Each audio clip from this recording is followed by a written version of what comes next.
अंधेरी रात, मेघालय का नोआ कलिकाई वाटरफॉल, जिसे चारों तरफ से बादलों ने ऐसे घेर रखा था मानो उसकी सुरक्षा कर रहे हो।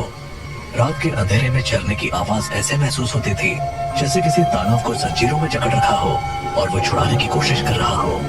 इसी बीच गांव की तरफ से एक शोर गूंजता हुआ झरने की तरफ आया। वो भीड़ एक लड़के के पीछे भाग रही थी जिसके हाथ में एक चाकू था। वो लड़का भागते भागते नोआ कलिकाई वाटरफॉल पर आकर रुका। भीड़ भी कुछ दूर रुक गई। इसने मेरी बेटी को मार डाला, इसको भी वैसे ही तड़पा तड़पा कर मारो। मारो मारो मारो मारो। अचानक उस लड़के को एक आवाज सुनाई दी, कूद जाओ, कूद जाओ, खत्म कर दो इस जीवन को, कूद जाओ, कूद जाओ।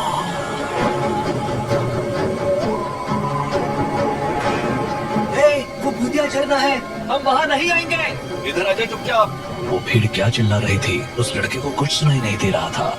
उसको सिर्फ एक आवाज सुनाई दे रही थी, कूद जाओ, कूद जाओ, कूद जाओ, कूद जाओ। उस आवाज की इंटेंसिटी बढ़ती चली जा रही थी। कूद जाओ, कूद जाओ, कूद जाओ, कूद जाओ। आखिरकार वो लड़का कूद ही गया। हे भगवान, ये तो कूद गया। आज तक यहाँ कोई मरा नहीं था, आज ये मर गया। चलो वापस चलो, आज के बाद कभी कोई यहाँ लौटकर नहीं आएगा। वो सारी भीड़ अपने अपने घर को लौट गई। इस घटना के कुछ साल बाद मेघालय से लगभग 2000 किलोमीटर दूर दिल्ली में राजेश नाम का लड़का अपने माँ बाप को सोलो ट्रिप पर मेघालय जाने के लिए मना रहा था। Solo trip? मतलब अकेले जाएगा? तुझे हो क्या गया है राजेश? अरे माँ, सोलो ट्रिप का मतलब ये नहीं कि मैं सच में अकेला हूँ। आजकल ग्रुप ट्रिप होती है, ट्रैवल एजेंसी सब अरेंज करती है। तू हमें बेवकूफ समझता है क्या? पापा, मैं बच्चा नहीं हूँ और हम ग्रुप में जाएंगे जिसमें अजनबी लोग होंगे पर सबकी डेस्टिनेशन सेम होगी। फिर भी अजनबी लोगों के साथ कैसे भरोसा कर सकते हैं? माँ, हर कोई ट्रिप पर एंजॉय करने के लिए ही आता है। प्लीज मुझे रोकिए मत, मुझे जिंदगी में कुछ नया एक्सप्लोर करना है। काफी देर तक बहस के बाद राजेश ने अपनी माँ को गले लगाकर मना लिया। पिता थोड़े अनमने तो थे लेकिन उन्होंने भी अनुमति दे दी। ठीक है, लेकिन कोई गड़बड़ हुई तो सीधे घर वापस आना, समझे? जी पापा, बिल्कुल। अगले दिन राजेश ने अपना सफर शुरू किया। दिल्ली से मेघालय तक का सफर लंबा था। ट्रेन में सफर के दौरान उसने अपने ग्रुप के लोगों से मुलाकात की। मनदीप, इरफान, सलीना, ज्योति और राहुल। ट्रेन का सफर खत्म होने के बाद उन्होंने बस से अपनी मंजिल की तरफ बढ़ना शुरू किया। ये पहाड़ और हरियाली देखकर तो मन ही शांत हो गया। Seriously, it's amazing. बस अब एक पतली सी सड़क पर चल रही थी। घना जंगल चारों तरफ से फैला हुआ था। तभी अचानक बस का रेडियो चालू हो गया। तुम लोग यहाँ क्यों आए हो? वापस चले जाओ। रेडियो किसने चालू किया? ये तो अपने आप ही चालू हो गया। सुनाई नहीं दिया? वापस चले जाओ।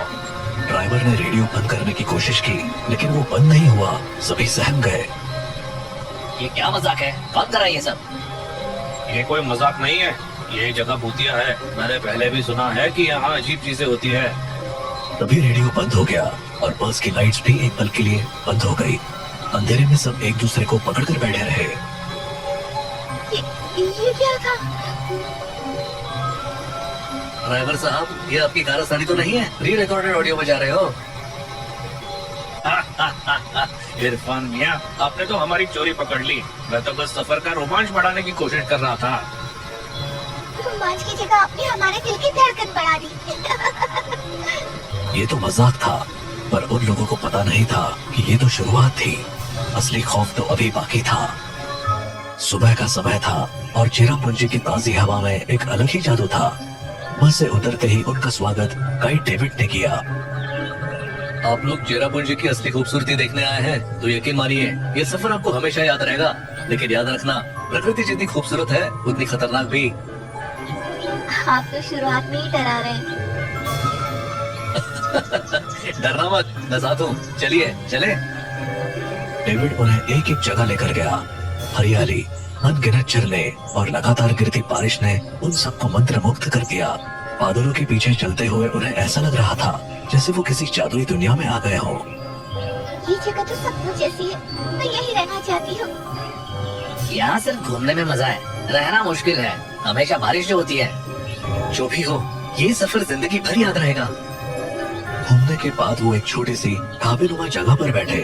खाने पीने के बीच बातचीत शुरू हो गई और डेविड ने उन्हें नोह कलिकाई वाटरफॉल के बारे में बताया। आप लोग नोह कलिकाई वाटरफॉल के बारे में जानते हैं? बस इतना पता है कि ये एशिया का सबसे ऊंचा झरना है। ये सिर्फ झरना नहीं, इसके साथ एक खौफनाक कहानी भी जुड़ी है। कहानी के मुताबिक कई साल पहले यहाँ एक महिला रहती थी जिसका नाम लिकाई था। उसने अपने बेटे को पालने के लिए दूसरी शादी की, लेकिन उसका दूसरा पति बहुत ही क्रूर था। उसने लिकाई की बेटी को मारकर उसका मांस पका दिया। जब लिकाई को ये सच्चाई पता चली तो उसने इस झरने से कूदकर जान दे दी। तभी से इसे नोह कलिकाई वाटरफॉल कहते हैं। लोग कहते हैं कि यहाँ जाने वाले को आत्महत्या करने के ख्याल आते हैं, इसीलिए इसे भूतिया जगह माना जाता है। सभी के चेहरे पर डर और अजीब सी बेचैनी साफ दिख रही थी। God, this is horrifying. लेकिन क्या ये सच है? मैंने ये चीज फर्स्ट हैंड एक्सपीरियंस की है। मैं आपको वहाँ जाने की सलाह नहीं दूंगा। सभी ने उस जगह जाने की इच्छा जताई, लेकिन डेविड ने मना कर दिया। रात में सभी अपने कमरे में लौट आए, लेकिन राजेश के मन में उस जगह को देखने की इच्छा हो रही थी। उसने राहुल से बात की। राहुल, मुझे नोह कलिकाई वाटरफॉल जाना है, तुम मेरे साथ चलोगे? तुम पागल हो गए हो क्या? डेविड ने मना किया था ना। बस एक बार देखेंगे और लौट आ जाएंगे यार, प्लीज। ठीक है, पर जल्दी वापस आना होगा। रात के सन्नाटे में दोनों चुपके से होटल से निकलकर झरने तक पहुंच गए। झरने की गड़गड़ाहट और उसकी ऊंचाई देखकर वो दंग रह गए, लेकिन तभी उनके दिमाग में अजीब ख्याल आने लगे। कूद जाओ, कूद जाओ, ये जीवन बेकार है, कूद जाओ।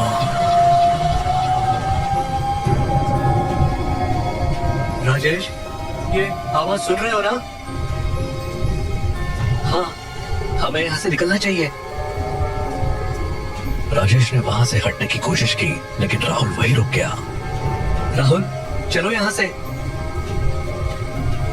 कूद जाओ, कूद जाओ, कूद जाओ। राहुल जैसे हिप्नोटाइज हो चुका था। राजेश ने उसे बार बार बुलाया, लेकिन राहुल ने झरने की तरफ कदम बढ़ा दिए और अचानक उसमें कूद गया। राजेश भौंचक्का रह गया। डरा सहमा राजेश होटल वापस भागा और सबको जगा कर ये बात बताई। सबने उसे बहुत डांटा और फटाफट झरने की ओर दौड़े। वहां पहुंचने पर उन्हें राहुल का जूता मिला।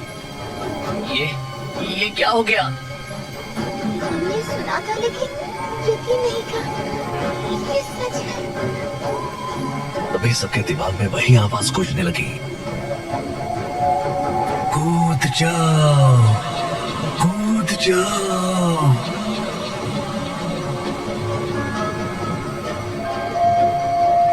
यहाँ से भागो, जल्दी। सभी लौटने लगे, लेकिन तभी सेलिना ने अचानक इरफान को झरने में धक्का दे दिया। सेलिना, तुमने ये क्या किया? मुझे भी वही आवाज सुनाई दे रही थी। मैं खुद कूदने वाली थी, लेकिन अचानक उसे मारने का ख्याल आया। सभी हैरान परेशान होकर सेलिना को लेकर होटल लौट आए। सेलिना झूठ बोल रही है, ये उसका सिर्फ बहाना है। मर्डर हुआ है, हमें पुलिस को बुलाना चाहिए।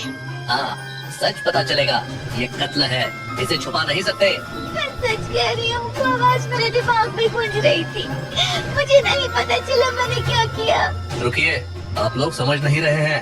ये घटना अजीब है, पर मैंने पहले भी ऐसा सुना है। नोह कलिकाई वाटरफॉल के पास जाने वाले पहले सिर्फ खुद को नुकसान पहुंचाते थे, पर कुछ साल पहले एक लड़के ने गांव में किसी का खून कर दिया और भागकर वहीं जाकर खुदकुशी कर ली। तब से वहां जाने वालों को आत्महत्या के ख्याल के साथ साथ किसी और को भी मारने के विचार आते हैं। ये जगह अब खतरनाक हो चुकी है। ये सब अंधविश्वास जैसा लगता है। आप माने या ना माने, लेकिन मैंने ये बात कई बार सुनी है। ये सब उस लड़के की आत्मा कर रही है। सभी के चेहरे पर डर का साया था। किसी ने सोचा नहीं था कि उनका सफर इस तरह एक बुरे सपने में बदल जाएगा। तभी ज्योति बोली, राजेश कहाँ है? वो यहाँ नहीं दिख रहा। क्या वो फिर से झरने की तरफ गया है? नहीं, हमें उसे रोकना होगा। सभी घबराए हुए झरने की ओर भागे। वहां पहुंचकर उन्होंने देखा कि राजेश झरने के बिल्कुल किनारे पर खड़ा था और ऐसा लग रहा था जैसे वो किसी से बात कर रहा हो। राजेश, वहाँ से हटो। क्या कर रहे हो? यहाँ आओ। तभी राजेश के पास एक साया दिखाई दिया। साया कुछ पल के लिए रुका और फिर गायब हो गया। राजेश ने सिर घुमाकर उनकी ओर देखा और धीरे धीरे वापस आ गया। राजेश, वहाँ क्या हो रहा था? मुझे ऐसा लग रहा था जैसे जैसे कोई मुझसे बात कर रहा हो। वो कह रहा था कि मैं यहाँ से मत जाऊं। वो मुझे रोक रहा था। सभी ने घबरा कर राजेश को वहाँ से दूर किया और वापस लौटे और उन सबने फैसला किया कि अब उन्हें दिल्ली लौट जाना चाहिए। बस चल पड़ी। धीरे धीरे लंबे सफर और मानसिक थकावट के चलते सभी सो गए। लेकिन रात के अंधेरे में राजेश अचानक उठ गया। उसकी आंखें लाल थी और उसमें कोई इमोशन नहीं थे।